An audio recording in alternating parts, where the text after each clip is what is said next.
2.5 years ago.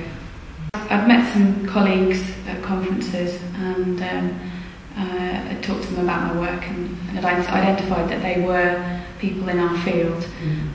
So I'd made a few suggestions to my supervisor, but he obviously had examiners he'd already identified as being appropriate for my Viva.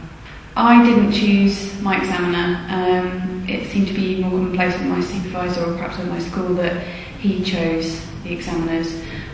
So I submitted my intention to submit form, which I understood kicked off the examiner appointment.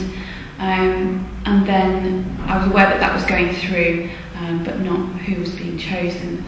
I was notified by him and through the registry that an examiner had been chosen informally.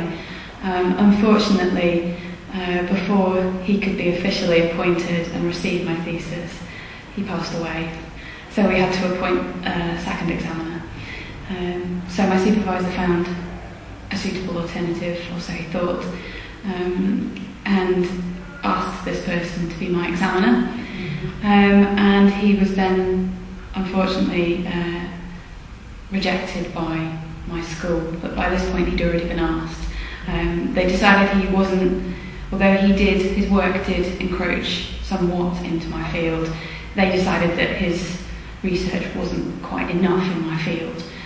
But by this point, because he'd been asked, and you can't unask somebody in these situations, so they then had to appoint a second external, which took several months, and then finally a second external was appointed. Somebody was the leader in our field, and then we had an internal examiner who I understood then acted as chair in the Viva, so I had one internal and two external examiners.